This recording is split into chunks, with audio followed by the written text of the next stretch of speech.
नमः शिवाय सभी भक्तों को जय श्री राम। एक कमेंट सबसे ज्यादा आती है कि गुरुजी हमें पूजा भक्ति करते हुए बहुत समय हो चुका है, हमें सिद्धि प्राप्त नहीं हो रही है, सिद्धि क्यों नहीं मिल रही है, इसका पीछे क्या कारण है। हम काफी समय से भगवान की भक्ति कर रहे हैं या काफी समय से माता की भक्ति कर रहे हैं, उनकी सेवा कर रहे हैं, उनके स्थान पर जाते हैं, उनकी सेवा करते हैं और दिन रात उनका सुमिरन करते हैं, लेकिन फिर भी हमें सिद्धि प्राप्त नहीं होती। तो सिद्धि प्राप्त क्यों नहीं होती, क्या कारण है? और सबसे ज्यादा पूछा जाने वाला यही सवाल होता है। मैं ये कह रहा कि 100 में से 90% भक्तों की एक यही जानने की इच्छा होती है कि हमें भक्ति कर रहे हैं लेकिन हमें कोई सिद्धि प्राप्त नहीं हो रही है। हमने अनेकों प्रकार की सिद्धियां करने की कोशिश की, अनेकों प्रकार की हमने यूट्यूब पर देखकर, शास्त्रों में देखकर, विद्वानों के मुख से सुनकर सिद्धियां प्राप्त करने की लालसा रखी, लेकिन फिर भी कोई सिद्धि प्राप्त नहीं होती। तो इसके पीछे क्या कारण है? हम आपने कई बार कई अनुष्ठान भी किए होंगे, कई बार आपने कई व्रत भी रखे होंगे, जैसे कि 16 सोमवार, नवरात्रि इत्यादि के व्रत आपने रखे होंगे, लेकिन फिर भी आप जिस सिद्धि को पाना चाहते हैं वह सिद्धि आपको नहीं प्राप्त हो रही है। जिस अभिलाषा को लेकर आप व्रत रखते हैं वह अभिलाषा आपकी पूरी नहीं हो पाती। तो इसके पीछे क्या कारण होता है, क्या रीजन है, वह आप जान लीजिए।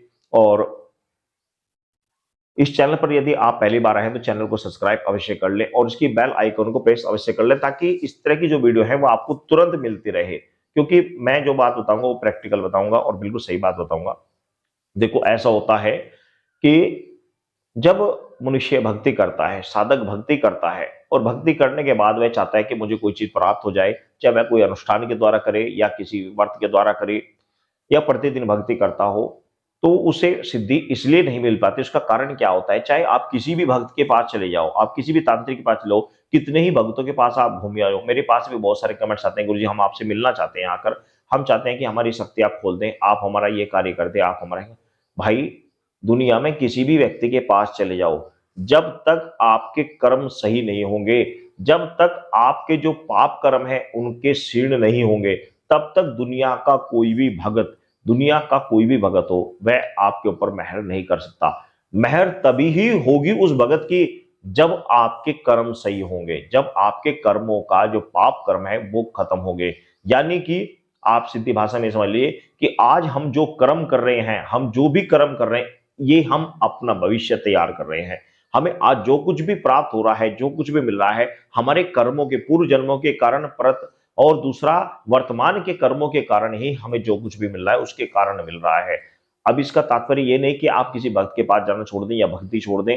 आप भक्त के पास जाइए, आप जिस भी के पास जाना चाहते हैं जाइए, लेकिन वहां भी वह भक्त तभी उसका कार्य किया हुआ आपके ऊपर फलीभूत होगा जब आपके स्वयं के कर्म अच्छे हो चुके होंगे, आपके स्वयं के पाप कर्म कट चुके होंगे। जब तक आपके ऊपर आपके पाप, आपके दोष आपके ऊपर हैवी है, जब तक वो क्षीण नहीं होते, तब तक दुनिया का कोई भी भगत, कोई भी किसी प्रकार का तंत्र मंत्र, किसी प्रकार का कोई भी टोटका, किसी प्रकार का ज्योतिष का कोई भी उपाय आपके ऊपर कार्य नहीं कर सकता। सिर्फ होता क्या है कि दूसरे व्यक्ति का नाम हो जाता है कि मैं फला व्यक्ति के पास गया था, उसके पास जाने से मुझे ये आराम मिल गया, मैं उसके पास गया था, उसने मेरी ये चीज खोल दी, मैं उसके पास गया था, वहां से मुझे सिद्धि प्राप्त हो गई, मैं उसके पास गया था, मेरा बिजनेस चलने लगा। लेकिन वास्तव में बात क्या होती है? आपके घर में लड़ाई झगड़ा हो या जो कुछ भी समस्या आ रही हो, ये तभी ठीक होते हैं जब आपके स्वयं के कर्म, आपके पाप कर्म क्षीण हो चुके हों और आपके अच्छे जो कर्म है वो जागृत हो चुके हों, आपका पुण्य उदय हो गया हो। वास्तव में जरिया ईश्वर दूसरे व्यक्ति को जरिया बनाता है, लेकिन उसके पीछे कर्ता स्वयं आप ही हैं। ईश्वर सिर्फ दूसरे को माध्यम बनाता है कि आप किसी के पास भी चले जाएं, लेकिन आपके यदि पाप कर्म है, आपके जीवन में आपका कर्म ठीक नहीं है, आपने पाप कर्म किए हुए, तो वह कुछ भी नहीं कर सकता। वह तभी कुछ कर पाएगा जब आपके भाग्य उदय होगा। सिर्फ वह जरिया बनता है। आज आप जो भी कर्म कर रहे हैं, इसे अपना ही समझ लें। आप किसी का अच्छा कर रहे हैं या बुरा कर रहे हैं, वास्तव में आप उसका नहीं, अपना स्वयं का कर रहे हैं। एक बात वेरी इंपॉर्टेंट और बता दे रहा हूं, मेरी जो उम्र है, एज है, वो 40 ईयर्स यानी 40 साल है।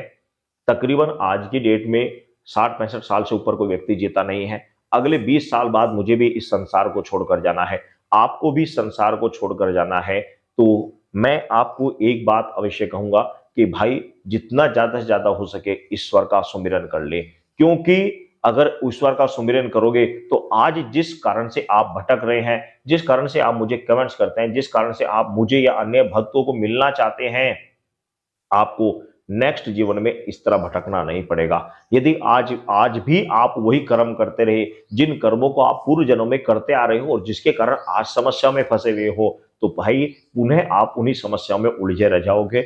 सबसे अच्छा और सबसे अच्छा तरीका यही होता है, कर्म करो, अच्छे कर्म करो। जितना अच्छे ज्यादा से ज्यादा अच्छे कर्म करोगे उतना ही आप वर्तमान व भविष्य को सुधार पाओगे। यही तरीका होता है, बाकी इसके अलावा दुनिया का कोई भी तरीका नहीं होता। सिर्फ और सिर्फ हम या अन्य कोई भी साधक जिसके पास आप जाते हैं, सिर्फ वो एक जरिया होता है। वास्तव में आपके कर्म ही आपके आड़े आते हैं और वास्तव में आपके कर्म ही आपको उस समस्या से बाहर निकालते हैं। सिर्फ और सिर्फ हम लोग एक जरिया बनते हैं। कर्म प्रधान है, कर्म करो, कर्म ही प्रधान है। कर्मण्यवाधिकार से कर्म मा फले कदाचिने, तेरा कर्म करने में अधिकार है, फल में कदाचित नहीं है। सभी भक्तों को जय श्री राम।